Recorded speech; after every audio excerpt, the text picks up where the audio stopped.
दोस्तों, आपने आजकल बिटकॉइन के बारे में काफ़ी सुना होगा। सोशल मीडिया जैसे कि ट्विटर, यूट्यूब आदि पर आजकल बिटकॉइन की काफ़ी चर्चा रहती है। स्पेशली अमेरिका में डोनाल्ड ट्रंप की सरकार आने के बाद इसकी पॉपुलैरिटी बहुत बढ़ गई है। तो बिटकॉइन क्या है और ये इतना फेमस क्यों हो रहा है?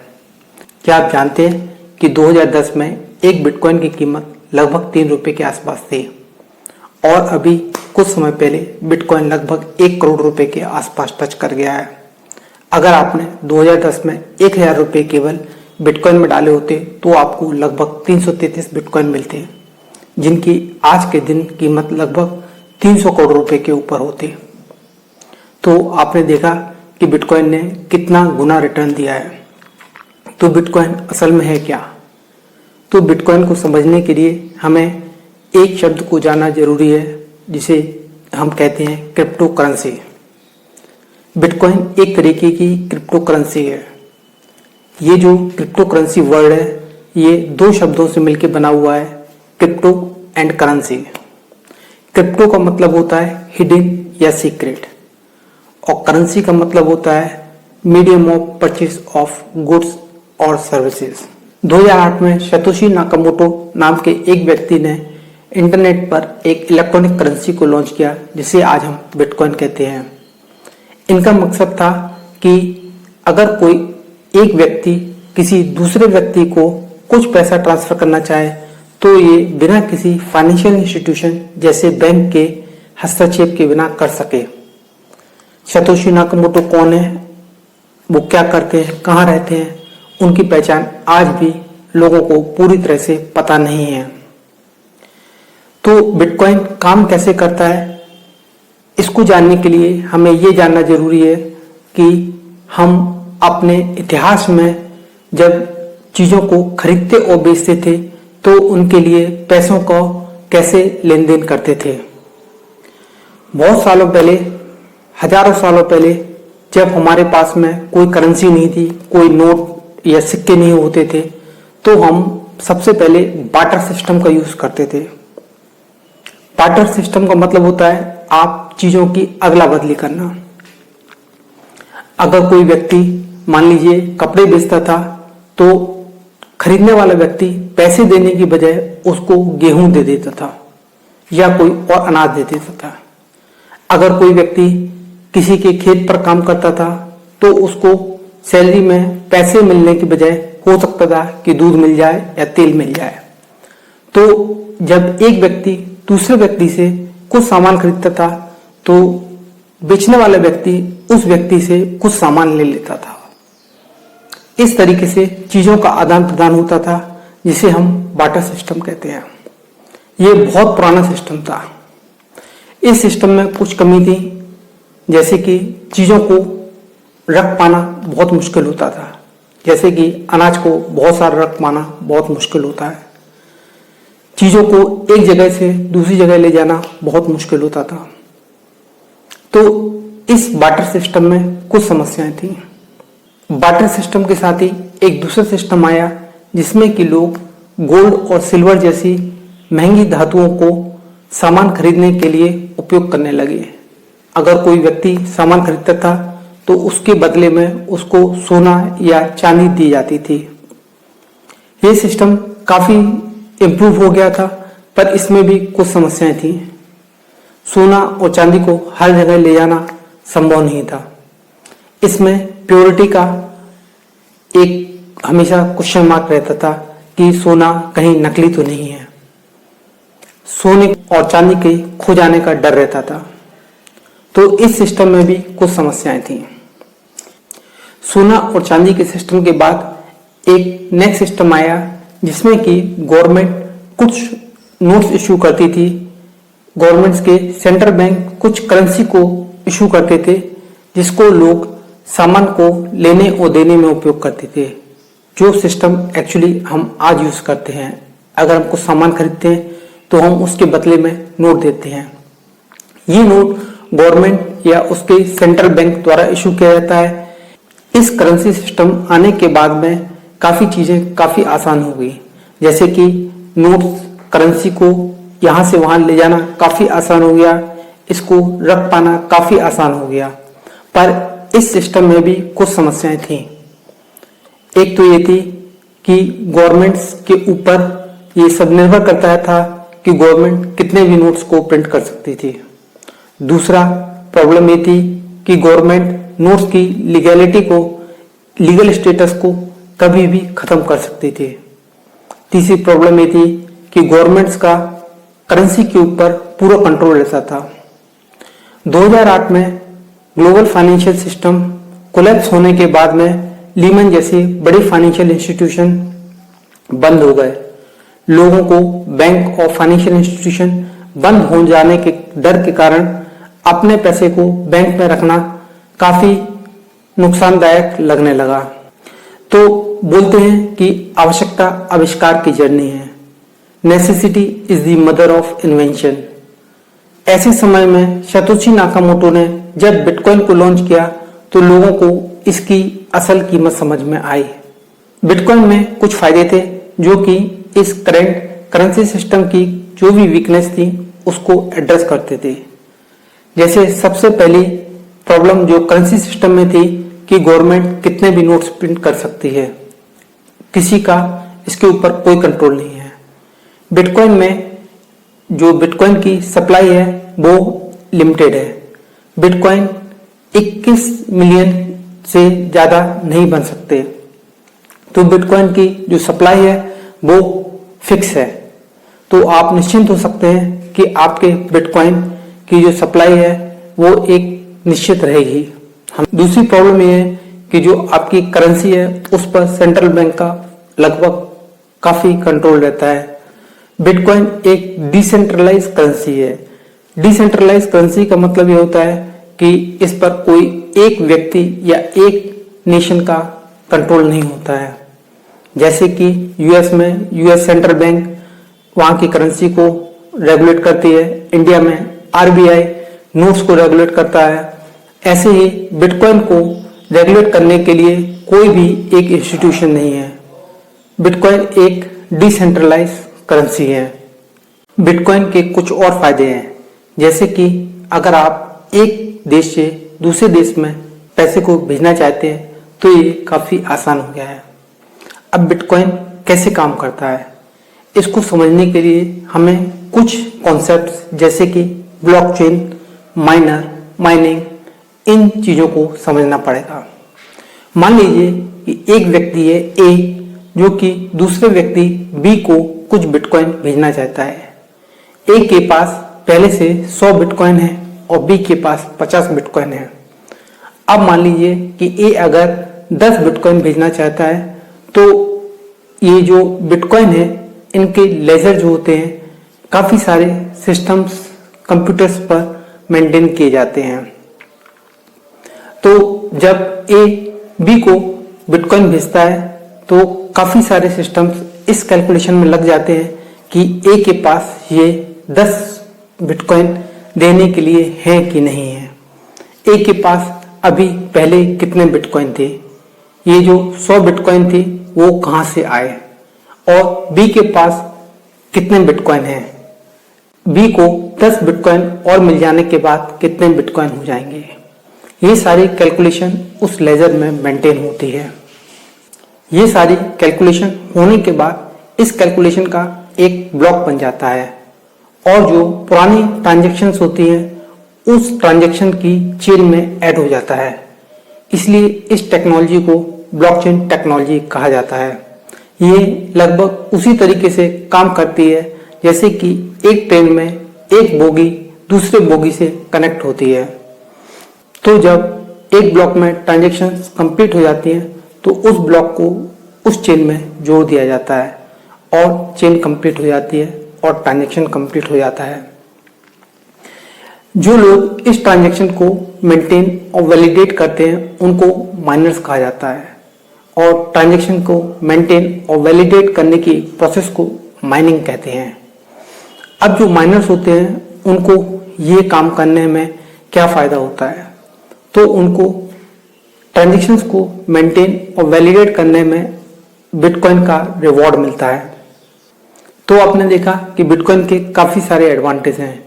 पर बिटकॉइन के साथ काफ़ी सारी प्रॉब्लम्स भी हैं, काफ़ी सारे डिसएडवांटेजेस भी हैं। एक जो मुख्य डिसएडवांटेज है वो है कि बिटकॉइन की कोई सिंगल अथॉरिटी नहीं है। दूसरी समस्या ये है कि बिटकॉइन का जो अभी कुछ सालों में यूज़ हुआ है उसमें कुछ हद तक यूज़ इलीगल एक्टिविटीज़ जैसे कि ड्रग्स और हथियारों की लेन देन में भी किया गया है।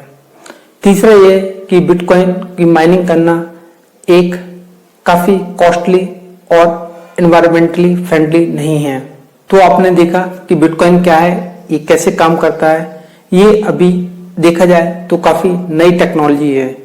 कुछ लोग बोलते हैं कि बिटकॉइन जस्ट फ्रॉड है, इसकी वैल्यू कुछ समय में जीरो चली जाएगी और ये एक तरह से गार्बेज है। कुछ लोगों की ओपिनियन है कि बिटकॉइन की कीमत जो है वो $1 मिलियन के ऊपर जा सकती है। बिटकॉइन में अगर आप देखें तो आपको दोनों तरह की ओपिनियन देखने को मिल जाएगी। अब ये समझने के बाद कि बिटकॉइन क्या होता है, अब मैं आपको प्रैक्टिकली ये दिखाऊंगा कि बिटकॉइन को आप इंडिया में कैसे खरीद और बेच सकते हैं। आप बिटकॉइन में अगर निवेश करना चाहें तो आप बड़ी आसान स्टेप्स में मोबाइल का यूज़ करते हुए घर बैठे निवेश कर सकते हैं। अब आप बोलेंगे कि बिटकॉइन आज के समय में लगभग 70 लाख रुपए के आसपास चल रहा है, जो कि एक बिटकॉइन की कीमत है। तो क्या मैं 70 लाख रुपए डालूंगा एक बिटकॉइन खरीदने के लिए? तो इसका उत्तर है नहीं। आप बिटकॉइन को फ्रैक्शन में भी खरीद सकते हैं। जैसे कि गोल्ड की 10 ग्राम की कीमत जो है 90,000 रुपये के आसपास है, तो क्या आप 1 ग्राम गोल्ड नहीं खरीद सकते हैं? जी हाँ, आप 1 ग्राम गोल्ड भी 9,000 रुपये में खरीद सकते हैं और उससे कम गोल्ड भी खरीद सकते हैं। इसी तरीके से आप बिटकॉइन भी चाहें तो आधा बिटकॉइन खरीद सकते हैं, 0.1 बिटकॉइन खरीद सकते हैं या 0.001 बिटकॉइन खरीद सकते हैं। आज मैं CoinDCX की ऐप का उपयोग करने जा रहा हूँ। इस CoinDCX की ऐप के थ्रू आप चाहें तो 100 रुपये, 200 रुपये या 500 रुपये तक के बिटकॉइन खरीद सकते हैं।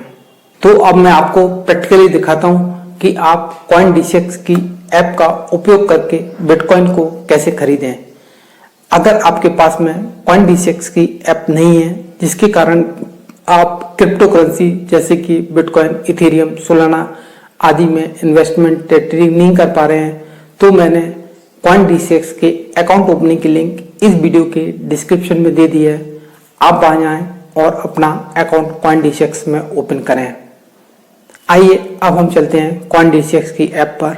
यहाँ पर मैं आपको लाइव दिखाऊंगा कि आप बिटकॉइन कैसे खरीदें। तो अब मैं आ गया हूँ CoinDCX की ऐप पर। यहाँ पर मैं आपको बताऊंगा कि आप बिटकॉइन को कैसे परचेज कर सकते हैं। सबसे पहले जब आप बिटकॉइन को परचेज करना चाहते हैं तो आपको फंड अपने बैंक अकाउंट से CoinDCX की ऐप में ट्रांसफ़र करना पड़ेगा। उसके लिए आप इस पोर्टफोलियो आइकन पर क्लिक करें। इस पोर्टफोलियो आइकन पर क्लिक करने के बाद ऊपर आप फंड्स टैब पर क्लिक करें। जैसे ही आप फंड्स टैब पर क्लिक करेंगे, यहाँ पर आपको INR सेक्शन में 2 ऑप्शन देखेंगे, डिपॉजिट INR और विड्रॉ INR। पैसे को बैंक से CoinDCX की ऐप में ट्रांसफ़र करने के लिए आप डिपॉजिट INR पर क्लिक करें। अब आप जितना भी फंड बैंक से CoinDCX की ऐप में ट्रांसफ़र करना चाहते हैं उस फंड को यहाँ पर एंटर करें। यहाँ पर आप फंड को एंटर करने के बाद कंटिन्यू टू पे पर क्लिक करें और आप बैंक से CoinDCX की ऐप में फंड को ट्रांसफ़र कर सकते हैं। फंड ट्रांसफ़र होने के बाद आप बिटकॉइन को परचेज कर सकते हैं। बिटकॉइन को परचेज करने के लिए आप वापस मेन स्क्रीन पर आएं। इसके बाद आप इन्वेस्ट टैब पर क्लिक करें। इन्वेस्ट टैब पर क्लिक करने के बाद आपको यहाँ पर बिटकॉइन को सर्च करना है, तो आप यहाँ पर बिटकॉइन को सर्च करें।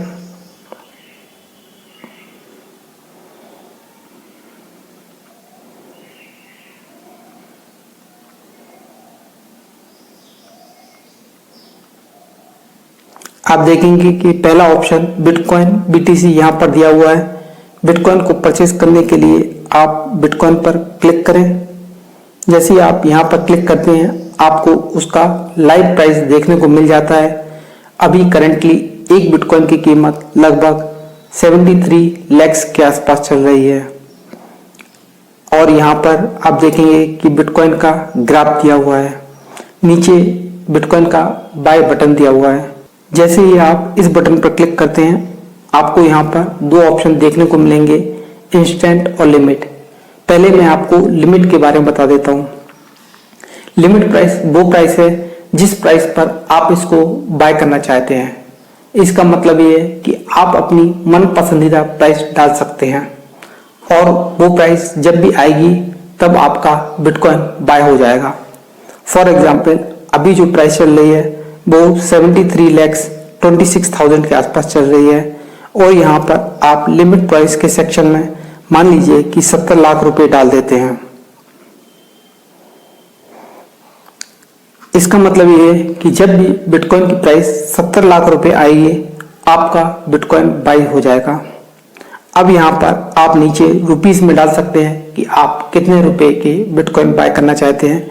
मान लीजिए मैं यहाँ पर डालता हूँ कि मैं 200 रुपए के बिटकॉइन बाय करना चाहता हूँ। जैसे ही आप 200 रुपये एंटर करेंगे आप देखेंगे कि ये 140 रुपये में एडजस्ट हो जाता है। आप ऊपर मैसेज देख सकते हैं कि ये एडजस्टमेंट इसलिए किया गया है क्योंकि आप क्वांटिटी को मैच कर पाए। मतलब कि आप अगर 140 रुपये के बिटकॉइन खरीदते हैं तो उसमें आपको 0.402 बिटकॉइन मिलेंगे। तो यहाँ पर आप इसेंशियली 140 रुपये के बिटकॉइन खरीद रहे हैं। अब आप बिटकॉइन को बाय करने के लिए स्वाइप टू बाय पर क्लिक करें। जैसे ही आप स्वाइप टू बाय पर क्लिक करते हैं आप देखेंगे कि बिटकॉइन के ऑर्डर प्लेस होने का मैसेज यहाँ पर आपको दिख जाता है। आप देख सकते हैं कि यहाँ पर नीचे मैसेज दिया हुआ है कि जब भी आपका बिटकॉइन के प्राइस जो है वो 70 लाख रुपए टच होगी आपका बिटकॉइन बाय हो जाएगा। ऑर्डर की डिटेल को देखने के लिए आप ऑर्डर डिटेल्स पर क्लिक करें। आप यहाँ पर ऑर्डर की डिटेल को देख सकते हैं। अब आप अगर इस ऑर्डर को कैंसिल करना चाहते हैं तो नीचे दिए हुए कैंसिल ऑर्डर टैब पर क्लिक करें और यस पर क्लिक करें। जैसे ही आप इस पर क्लिक करते हैं आप देखेंगे कि आपका ऑर्डर कैंसिल हो जाता है। कैंसिल्ड ऑर्डर की डिटेल देखने के लिए आप मोर पर क्लिक करें। इसके बाद आप ऑर्डर्स टैब पर क्लिक करें। आप यहाँ पर हिस्ट्री टैब में देख सकते हैं कि ये एक बिटकॉइन का जो ऑर्डर था वो कैंसिल्ड स्टेटस में है। इस तरीके से आप बिटकॉइन में लिमिट ऑर्डर डाल सकते हैं। अगर आप बिटकॉइन को तुरंत बाय करना चाहते हैं, मतलब कि जो भी करंट मार्केट में प्राइस चल रहा है उस पर बाय करना चाहते हैं, तो आप बिटकॉइन को यहाँ पर इन्वेस्ट टैब में सर्च करें। बिटकॉइन को सर्च करने के बाद आप बाय पर क्लिक करें। बाय पर क्लिक करने के बाद अब आपको इंस्टेंट टैब पर क्लिक करना है। जैसे ही आप इंस्टेंट टैब पर क्लिक करेंगे आप देखेंगे कि यहाँ पर प्राइस दिया हुआ है और नीचे आपको रुपीस, जितने भी रुपीस के आपको बिटकॉइन बाय करना है उसको डालना है। तो मैं यहाँ पर 200 एंटर कर देता हूँ। तो इसका मतलब ये है कि 200 रुपये के बिटकॉइन बाय हो जाएंगे। अब मैं जब स्वाइप टू बाय पर क्लिक करूँगा तो बिटकॉइन तुरंत मार्केट में बाय हो जाएंगे। तो आपने देखा कि बिटकॉइन को मोबाइल से बाय करना कितना आसान है। आप 100, 200, 500, 1000 रुपये तक भी बिटकॉइन में इन्वेस्ट कर सकते हैं। तो आपने देखा कि CoinDCX के ऐप से बिटकॉइन को बाय करना कितना आसान है। आप बिटकॉइन के अलावा कई और क्रिप्टो करेंसी जैसे कि इथेरियम, सोलाना, डॉजकॉइन, XRP आदि मोबाइल के थ्रू घर बैठे CoinDCX की ऐप से बाय और सेल कर सकते हैं। आशा करता हूँ कि ये वीडियो आपको पसंद आया होगा। अगर आपको ये वीडियो पसंद आया तो वीडियो को लाइक करना और चैनल को सब्सक्राइब करना ना भूलें। अगर आप क्रिप्टो के बारे में और भी कॉन्सेप्ट जानना चाहते हैं तो मेरे टेलीग्राम के चैनल को ज्वाइन करना ना भूलें। लिंक मैंने इस वीडियो के डिस्क्रिप्शन में दे दी है।